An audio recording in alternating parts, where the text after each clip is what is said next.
வணக்கம். இது அதிர்வின் இன்றைய பிரதான செய்திகள். முதலில் தலைப்புச் செய்திகள். பனிப்பிரதேசத்தில் கண்டுபிடிக்கப்பட்ட பாதாளக்குழு உறுப்பினர். பலத்த பாதுகாப்புக்கு மத்தியில் இலங்கைக்கு அழைத்து வரப்பட்ட படுவத்தை சாமர. தலைக்கவசம் இல்லாமல் டிக்டாக் காணொளி செய்த இளம் பெண்கள். இறுதியில் நீதிமன்றம் வரை சென்ற சம்பவம் பதிவு. விசாரணையில் பெண்ணிற்கு மற்றுமொரு சிக்கல். தொடர்ச்சியாக பெய்து வரும் கனமழை. அடித்து செல்லப்படும் உடைமைகள். இலங்கையில் வெள்ளத்தில் மூழ்கும் சில பகுதிகள். 6 தடவைகள் தொலைபேசி அழைப்பை நிராகரித்து தனியார் வைத்தியசாலையில் சத்திர சிகிச்சை மேற்கொண்ட வைத்தியர்கள். திருகோணமலை சிசு மரணம் முடுக்கிவிடப்படும் விசாரணை.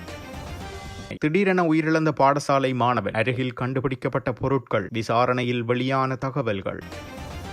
24 மணித்தியாலங்களில் வலைத்தள உச்சம் தொட்ட தமிழக முதலமைச்சர் விஜய். மேடையில் கூறிய வார்த்தை. 500 மில்லியன் ரூபாய் இழப்பீடு கோரிய முன்னாள் எரிசக்தி அமைச்சர் ஜெயக்கொடி. காரணம் என்ன? බලශක්ති ඇමති කුමාර කියන්නේ හොරෙක් ගල්ලඟුරු වලින් හොරකම් කරපු මිනිහෙක්. ජනාධිපති කුමාර ඇවිල්ලා හොරකම් කරපු කුමාරව ආරක්ෂා කරනවා. කුමාරලා දෙන්නම හොරු එහෙනම්. பிரச்சனைகளில் இருந்து ஓடுபவர் அல்ல மஹிந்த. லஞ்ச ஊழல் ஆணைக்குழுவிற்கு இன்று வருகை. சட்டத்திறனிகளுடன் அவசர சந்திப்பு. இலங்கையில் சொத்துக்கள் வைத்திருப்போருக்கு விடுக்கப்பட்டுள்ள அவசர எச்சரிக்கை. பரபரப்பை ஏற்படுத்தியுள்ள கபில சந்திரசேனவின் மரணம். மனைவியை நாடு கடத்த ராஜதந்திர உதவி. பலரிடம் வாக்குமூலம் பதிவு. யாழ்ப்பாணம் நைனாதீவில் 88 அடி உயரமுடைய புத்தர் சிலை பெருமெடுப்பில் திறப்பு. தமிழகத்தில் விஜய். இலங்கையில் இருப்பது பொய்களின் அதிபதி. விஜய் மின்சார கட்டணத்தை உடனடியாக குறைத்துள்ளார். கடுமையாக சாடும் பொதுஜன பெரமுன. முள்ளிவாய்க்கால் நினைவு வாரம் ஆரம்பம். இலங்கையில் ஒரே நாளில் 1000 பேர் கைது. அமெரிக்காவுக்கு நீல நிற நண்டுகளை ஏற்றுமதி செய்ய இலங்கைக்கு அனுமதி.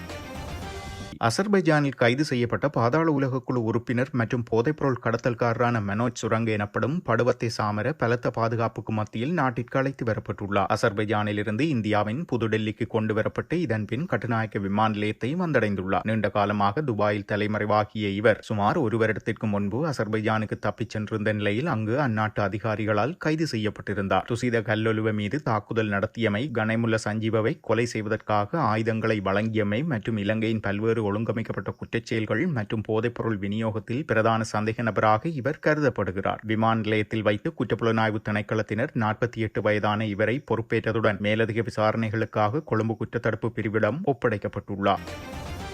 பாதுகாப்பு தலைக்கவசம் அணியாமல் 3 இளம் பெண்கள் மோட்டார் சைக்கிள் ஓட்டிச் செல்லும் காணொலி ஒன்று சமீப நாட்களாக சமூக ஊடகங்களில் பரவி வந்திருந்தது. இந்த சம்பவம் குறித்து காவல்துறையினர் சிறப்பு விசாரணை நடத்தி அதன் பின்னர் இதில் ஈடுபட்டிருந்த சந்தேக நபர்களை அடையாளம் கண்டனர். அதன்படி புத்தள காவல்துறையினர் சம்பவத்தில் ஈடுபட்ட மோட்டார் சைக்கிளுடன் ஓட்டிச் சென்ற இளம் பெண்ணையும் கைது செய்துள்ளனர். மேலும் மோட்டார் சைக்கிளின் உரிமையாளர் மீது வழக்கு பதிவு செய்யப்பட்டுள்ளதாக காவல்துறை தெரிவித்துள்ளது. சந்தேக நபர்கள் உணவத்துன மற்றும் மொனராகல பகுதிகளை சேர்ந்த 3 நபர்கள் ஆவர் என்றும், மேலும் மோட்டார் சைக்கிளை ஓட்டிச் சென்ற நபரிடம் ஓட்டுநர் உரிமம் கூட இல்லை என்பது விசாரணையில் தெரிய வந்துள்ளது. கைது செய்யப்பட்ட மோட்டார் சைக்கிளை ஓட்டிச் சென்ற இளம் பெண் நேற்று வெள்ளவாய நீதிவான் நீதிமன்றத்தில் ஆஜர்படுத்தப்பட்டுள்ளமையும் குறிப்பிடத்தக்கது.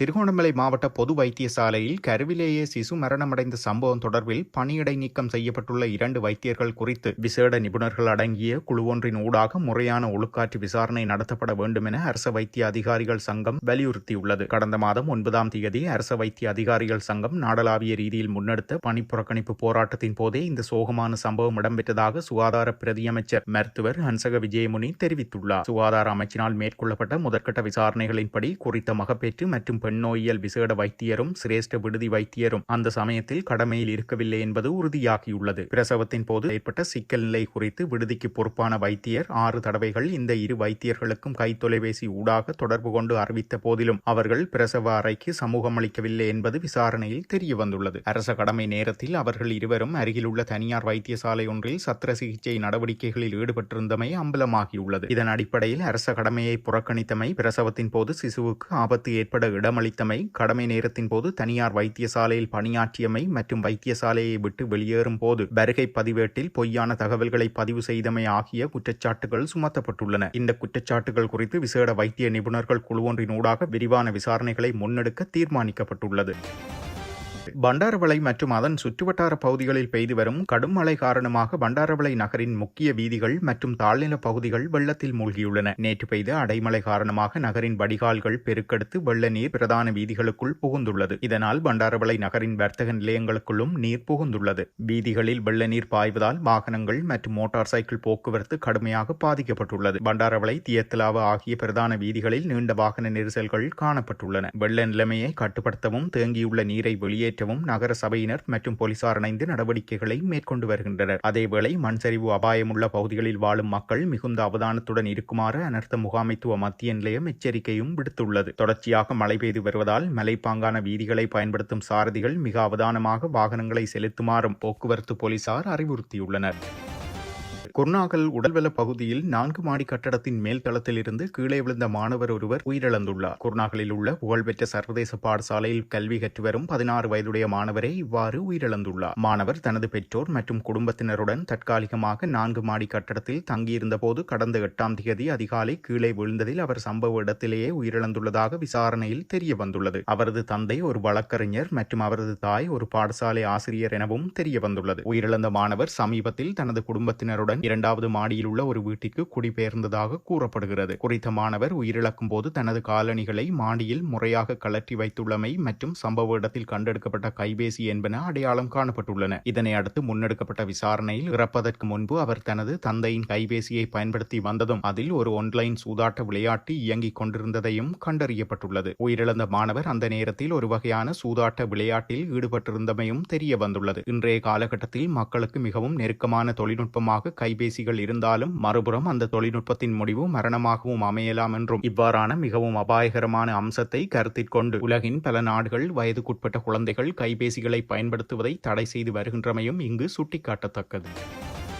தமிழக முதலமைச்சரின் உத்தியோகபூர்வ இன்ஸ்டாகிராம் பக்கம் கடந்த 24 மணித்தியாலங்களில் 10 லட்சம் பின்தொடர்பவர்களை கடந்துள்ளதாக தகவல்கள் வெளியாகியுள்ளன. முன்னதாக தமிழக முதலமைச்சரின் இன்ஸ்டாகிராம் கணக்கை சுமார் 4 லட்சம் பேர் பின்தொடர்ந்து வந்த நிலையில் குறுகிய காலத்திலேயே அந்த எண்ணிக்கையை வேகமாக உயர்ந்து தற்போது 1 மில்லியன் என்ற மைல்கல்லை எட்டியுள்ளது. முதலமைச்சராக விஜய் பதவியேற்ற பின்னர் அவரின் சமூக வலைதள செயற்பாடுகள் மக்கள் மத்தியில் அதிக கவனத்தை ஈர்த்து வருகின்றன. அதிகாரப்பூர்வ பதிவுகள், அரசியல் நடவடிக்கைகள் மற்றும் அரசாங்க அறிவிப்புகள் தொடர்பான தகவல்களை அறிந்து கொள்ள ரசிகர்கள் மற்றும் பொதுமக்கள் அதிகளவில் இன்ஸ்டாகிராம் பக்கத்தை பின்தொடர்ந்து வருவதாக கூறப்படுகிறது. இதனை அடுத்து சமூக வலைதளங்களில் தமிழக முதலமைச்சரின் செல்வாக்கும் ஆதரவும் தொடர்ந்து அதிகரித்து வருவதாக அரசியல் வட்டாரங்கள் கருத்து தெரிவித்து வருகின்றன.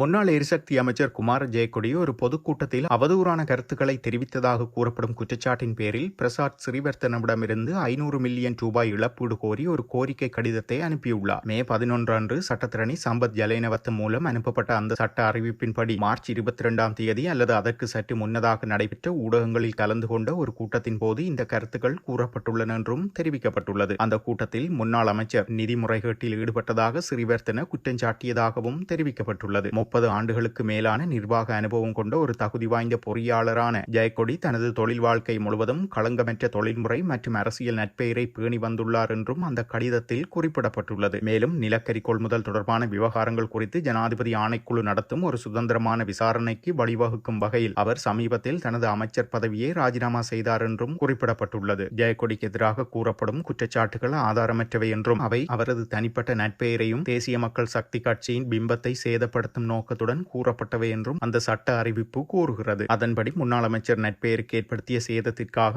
50 கோடி ரூபாய் இழப்பீடு கோரியதோடு அத்தொகையை செலுத்துவதற்கு ஸ்ரீவர்த்தனவுக்கு 14 நாட்கள் அவகாசம் வழங்கியுள்ளார். குறிப்பிட்ட காலத்திற்குள் கோரிக்கை நிறைவேற்றப்படாவிட்டால் சட்ட வட்டி மற்றும் வழக்கு செலவுகளுடன் சேர்த்து அந்த தொகையை வசூலிக்க சட்ட நடவடிக்கை தொடங்கப்படும் என்றும் அந்த அறிவிப்பு எச்சரித்துள்ளது.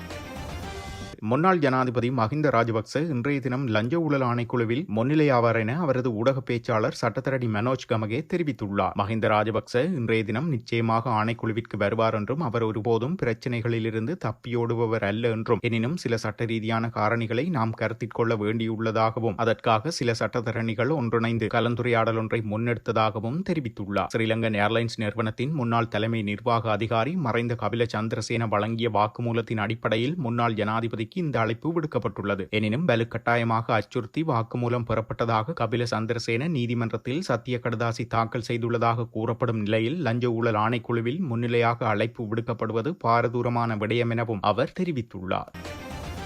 ஸ்ரீலங்கன் ஏர்லைன்ஸ் நிறுவனத்தின் முன்னாள் நிறைவேற்று அதிகாரி கபில சந்திரசேனவின் திடீர் மரணம் ஏர்பஸ் ஒப்பந்தம் தொடர்பான விசாரணையை தடுக்காதென பேராசிரியர் பிரதீபா மகாநாமஹேவா தெரிவித்துள்ளார். மேலும் இச்சம்பவத்தில் கபில சந்திரசேனவை தவிர வேறு சந்தேக நபர்கள் இருப்பதால் விசாரணையை தொடர்வதில் எந்த தடையும் இருக்காதென்றும் அவர் கூறியுள்ளார். சந்திரசேனவை தவிர இச்சம்பவத்தில் சந்தேக நபர்களாக குறிப்பிடப்பட்டுள்ள அவரது மனைவி மற்றும் நிமல் பெரேரா என்ற நபரும் ஆஸ்திரேலியா சென்று விட்டதால் அவர்களை இந்நாட்டிற்கு கொண்டுவர நாடு கடத்தல் சட்டத்தை பயன்படுத்தலாம் என்றும் ஹேவா தெரிவித்துள்ளார். இதற்காக ராஜதந்திர வழிகள் மூலம் பரஸ்பர சட்ட உதவியை பெறுவதற்கான வழிமுறைகள் உள்ளன என்றும் மகாநாம ஹேவா தெரிவித்துள்ளார். இந்த நடவடிக்கைகள் அவர்களை திரும்ப கொண்டுவர தவறினால் இறுதி முயற்சியாக இச்சம்பவம் தொடர்பாக ஆஸ்திரேலியாவில் வழக்கு தொடரலாம் என்றும் அவர் தெரிவித்துள்ளார். வெளிநாடுகளில் தலைமறைவாக உள்ளதாக கருதப்படும் குறித்த சந்தேக நபர்களை கைது செய்ய ஏற்கனவே பகிரங்க பிடியாணை பிறப்பிக்கப்பட்டுள்ளது. இதற்கிடையில் இச்சம்பவம் தொடர்பாக இதுவரை சுமார் 10 பேரிடம் வாக்குமூலம் பதிவு செய்யப்பட்டுள்ளதாக போலீசார் கூறுகின்றனர். கபில சந்திரசேனவின் மரணம் சந்தேகத்துக்குரியதாக இருப்பதால் 5 தடயவியல் மருத்துவ அதிகாரிகள் அடங்கிய குழுவின் முன்னிலையில் அவரது பிரேத பரிசோதனை நடத்தப்பட்டுள்ளமையும் குறிப்பிடத்தக்கது. யாழ்ப்பாணம் நைனாதீவு ரஜமகா விகாரையில் புதிதாக நிர்மாணிக்கப்பட்ட 88 அடி உயரமுடைய புத்தர் சிலை திறந்து வைக்கப்பட்டுள்ளது. தென்னிலங்கையில் இருந்து பெருமளவான பௌத்தர்களின் சமய சம்பிரதாயங்களுடன் 88 அடி உயரமுடைய புத்தர் சிலை திறந்து வைக்கப்பட்டுள்ளது. தமிழகத்தில் தளபதி விஜய் தேர்தலில் வெற்றியீட்டியது அந்த மாநில மக்களுக்கு அதிர்ஷ்டம் எனவும் இலங்கையில் பொய்களுக்கு அதிபதி ஆட்சி பீடம் ஏறியதால் இந்நாட்டு மக்களுக்கு துரதிர்ஷ்டம் எனவும் ஸ்ரீலங்கா பொதுஜன பெரமுன கட்சி தெரிவித்துள்ளது. தமிழக மாநில முதலமைச்சர் விஜய் தேர்தலில் அளித்த வாக்குறுதியை நிறைவேற்றியுள்ளதாக அக்கட்சி கூறியுள்ளது. நேற்று முன்தினம் பதவி பிரமாணம் செய்து கொண்ட விஜய் உடனடியாகவே மின்சார கட்டணங்களை குறைப்பதாக அறிவித்துள்ளார் எனவும் சுட்டிக்காட்டியுள்ளது. தமிழகத்தில் விஜய் போன்று இலங்கையில் எமக்கு இருப்பது பொய்களின் அதிபதி எனவும் அவர் விமர்சனம் செய்துள்ளார். தனது சகாக்களை கொண்டு கொள்கைகளில் களவாடப்பட்டதாகவும் நிலக்கரியில் மோசடி செய்யப்பட்டதாகவும் திரைசேரியில் களவாடப்பட்டதாகவும் அவர் குற்றம் சுமத்தியுள்ளார். அரசாங்கம் நாளுக்கு நாள் மக்கள் மீது பொருளாதார சுமைகளை திணிப்பதாகவும் மேலும் அவர் குற்றம் சுமத்தியுள்ளார். மின்சார கட்டணங்கள் 118% அதிகரிப்பதன் ஊடாக இந்நாட்டு மக்கள் தாங்கள் செலுத்தும் தேநீர், உணவுப் பொதி, பான் உள்ளிட்ட அனைத்து நுகர்வு பொருட்களின் விலைகளும் உயர்வடையும் எனவும் தெரிவித்துள்ளார். இலங்கையில் பெறுமதியான சொத்துக்களை வைத்திருப்போருக்கு போலீசார் அவசர எச்சரிக்கையை விடுத்துள்ளனர். வாடகைக்கு விடப்பட்ட அல்லது குத்தகைக்கு விடப்படும் தங்கும் விடுதிகள், வீடுகள் மற்றும் வணிக கட்டடங்களில் ஒழுங்கமைக்கப்பட்ட குற்றங்கள் மற்றும் மோசடி நடவடிக்கைகள் அதிகரித்து வருவதால் உரிமையாளர்கள் விழிப்புடன் இருக்குமாறு போலீஸ் தலைமையகம் ஒரு அறிக்கையை வெளியிட்டுள்ளது. கடந்த ஆண்டும் 2026ஆம் ஆண்டு இதுவரையிலும் வெளிநாட்டு பிரஜைகள் நாட்டின் பல்வேறு பகுதிகளில் உள்ள குடியிருப்பு வளாகங்கள், தங்கும் விடுதிகள் மற்றும் தங்குமிடங்களில் குடிவரவு மற்றும் குடியகல்வு சட்டத்தை மீறி தங்கியுள்ளனர். மேலும் இணையம் மூலம் மிகவும் ரகசியமான முறையில் நிதி மோசடிகளை செய்வதோடு தொடர்புடைய கணனிகள் மற்றும் தொழில்நுட்ப உபகரணங்களையும் திருடியுள்ளனர். கைதுகளின் எண்ணிக்கையும் அதிகரித்துள்ளது. இவ்வாறான பின்னணியில் போலீஸ் கட்டளை சட்டத்தின் பிரிவு 76 படி ஒரு வீட்டில் வசிக்கும் அனைத்து நபர்களை பற்றிய தகவல்களையும் பெறும் அதிகாரம் போலீசாருக்கு உள்ளது என்பதை ஒவ்வொருவரும் அறிந்திருப்பது அவசியம் எனவும் வீடுகள் அல்லது கட்டடங்கள் வாடகைக்கு விடும்போது அல்லது குத்தகைக்கு விடும்போது அவற்றை வாடகைக்கு எடுக்கும் நபர்களின் அடையாளம் மற்றும் தேவைகள் குறித்து எப்போதும் கவனமாகவும் அக்கறையுடனும் இருக்க வேண்டும் எனவும் உள்ளூர் மற்றும் வெளிநாட்டு கடத்தல்காரர்கள், குற்றவாளிகள் அல்லது அவர்களால் மேற்கொள்ளப்படும் சட்டவிரோத அல்லது சமூக விரோத செயல்கள் குறித்து உங்களுக்கு தகவல் கிடைத்தால் உடனடியாக 119 அல்லது 118 என்ற தொலைபேசி எண்களின் ஊடாக இலங்கை போலீசாருக்கு அறிய தருமாறும் கேட்டுக் கொள்ளப்பட்டுள்ளனர். ஜப்பானின் வடகிழக்கு கடற்பகுதியில் அமைந்துள்ள இவாத்தே மாகாணத்திற்கு அருகிலான கடற்பரப்பில் 7.4 ரிக்டர் அளவில் சக்தி வாய்ந்த நிலநடுக்கம் பதிவாகியுள்ளது. இந்த நிலநடுக்கத்தை தொடர்ந்து வடகிழக்கு கடற்கரை பகுதிகளின் பெரும்பாலான பகுதிகளுக்கு சுனாமி எச்சரிக்கையும் விடுக்கப்பட்டுள்ளது. முள்ளிவாய்க்கால் நினைவு வாரம் நேற்று ஆரம்பமானதையொட்டி இலங்கை தமிழரசுக் கட்சியின் மானிப்பாய் கிளையின் ஏற்பாட்டில் வெலிகாமன் தெற்கு பிரதேச சபை முன்பாக நினைவேந்தல் நிகழ்வு நடைபெற்றுள்ளது. இந்நிகழ்வை ஜனாதிபதி சட்டத்தரணி M.A. சுமந்திரன் பொதுச்சுடரேற்றி ஆரம்பித்து வைத்துள்ளார். தொடர்ந்து முள்ளிவாய்க்காலில் இறுதி யுத்த காலத்தில் மக்கள் எதிர்கொண்ட துயரங்களையும் உணவு குறைபாடுகளையும் நினைவுகூரும் வகையில் முள்ளிவாய்க்கால் கஞ்சி பொதுமக்களுக்கு வழங்கப்பட்டுள்ளது. முழு நாடுமே ஒன்றாக எனும் தேசிய திட்டத்தின் கீழ் நாடு தழுவிய ரீதியிலாக நடத்தப்பட்ட சோதனைகளில் 1000க்கும் மேற்பட்டோர் கைது செய்யப்பட்டுள்ளனர். நேற்று முன்னெடுக்கப்பட்ட இந்த விசேட சுற்றி வளைப்புகளின் போது போதைப் பொருட்களுடன் தொடர்புடைய 1014 சந்தேக நபர்கள் கைது செய்யப்பட்டுள்ளதாக போலீஸ் ஊடகப் பிரிவு தெரிவித்துள்ளது. இதில் தடுப்பு காவல் உத்தரவின் கீழ் ஒருவரும், சட்டவிரோத சொத்து குவிப்பு தொடர்பாக விசாரணையின் கீழ் 2 உட்பட 1006 விசேட சோதனைகள் நடத்தப்பட்டுள்ளன. இதன்போது சந்தேக நபர்களிடமிருந்து 301 gram heroin, 701 gram ice, 574 gram கஞ்சா, 100 கஞ்சா செடிகள், 5 கிராம் ஹசிஸ் ரக போதைப் பொருள், 1020 போதை மாத்திரைகள், 444 கிராம் மதன மோதகம் மற்றும் 45 கிராம் மாவா போதைப் பொருள் என்பன கைப்பற்றப்பட்டுள்ளன. போதைப் பொருள் கடத்தல் மற்றும் விநியோக வலையமைப்புகளை முற்றாக முடக்கும் நோக்கில் போலீசார் மற்றும் பாதுகாப்பு தரப்பினர் இணைந்து இந்த விசேட தேடுதல் நடவடிக்கைகளை தீவிரப்படுத்தியிருந்தனர்.